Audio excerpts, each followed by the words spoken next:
পবিত্র ঈদ উল ফিতর উপলক্ষে সার্বিক আইন শৃঙ্খলা পরিস্থিতি স্বাভাবিক রাখতে চট্টগ্রাম জেলা পুলিশ সুপার মোহাম্মদ নাজির আহমেদ খান মাঠ পর্যায়ে তদারকি জোরদার করেছেন। এর অংশ হিসেবে তিনি চট্টগ্রাম দক্ষিণ বিভাগের আওতাধীন বিভিন্ন মহাসড়ক ও থানা এলাকায় পুলিশের নিরাপত্তা ডিউটি পরিদর্শনে বের হন। বৃহস্পতিবার 19 মার্চ দুপুরে পটিয়ার ইন্দ্রপুল এলাকায় পরিদর্শনকালে পুলিশ সুপার দায়িত্বরত পুলিশ সদস্যদের সঙ্গে কথা বলেন এবং প্রয়োজনীয় দিক নির্দেশনা প্রদান করেন। তিনি মহাসড়কে যান চলাচল স্বাভাবিক রাখা, যাত্রীদের নিরাপত্তা নিশ্চিত করা এবং যে কোনো ধরনের অনাকাঙ্ক্ষিত ঘটনা প্রতিরোধে সর্বোচ্চ সতর্ক থাকার নির্দেশ দেন।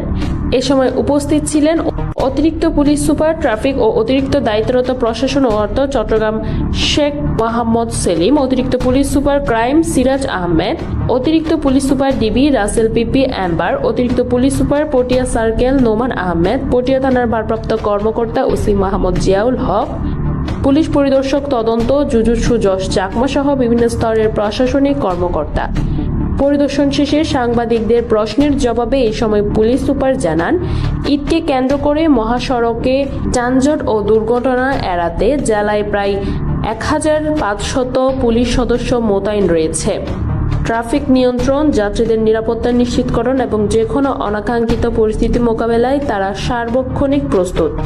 তিনি বলেন, ঘরমুখো মানুষের যাত্রা নির্বিঘ্ন রাখতে আমরা সর্বোচ্চ সতর্ক অবস্থানে আছি। কোথাও সমস্যা সৃষ্টি হলে তাৎক্ষণিকভাবে ব্যবস্থা নেওয়া হবে। দীর্ঘ হাইওয়ে রয়েছে যেটা চট্টগ্রাম জেলার ভিতর পড়ে। এই এলাকাতে প্রায় 30 থেকে 25টি হটস্পট রয়েছে যেখানে সাধারণত যানজটের সম্ভাবনা থাকে। তা আলহামদুলিল্লাহ এই হটস্পটগুলো যেখানে বাজার, গুরুত্বপূর্ণ ইন্টারসেকশন, বাস স্টপেজ, সেখানেও আমাদের যান চলাচল স্বাভাবিক রয়েছে এবং এই হটস্পটগুলোতে আমাদের পর্যাপ্ত পুলিশ ফোর্স মোতায়েন রয়েছে যারা সার্বক্ষণিক তাদের দায়িত্বটুকু পেশাদারিত্বের সাথে পালন করে যাচ্ছে।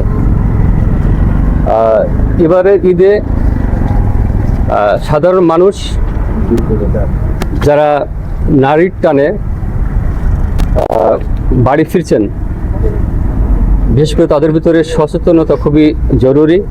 কারণ আমি মনে করি যে তাদের প্রতি আমার অনুরোধ থাকবে, বাড়িতে আমরা 2 ঘন্টা পরে পৌঁছাই, কিন্তু কখনো তাড়াহুড়া করে নিজেকে ঝুঁকিপূর্ণ অবস্থায় ফেলে দেওয়া ঠিক হবে না এবং কখনো যাত্রা পথে কারো অপরিচিত লোকের কারো কাছ থেকে কিছু খাবার গড়ানো ঠিক হবে না।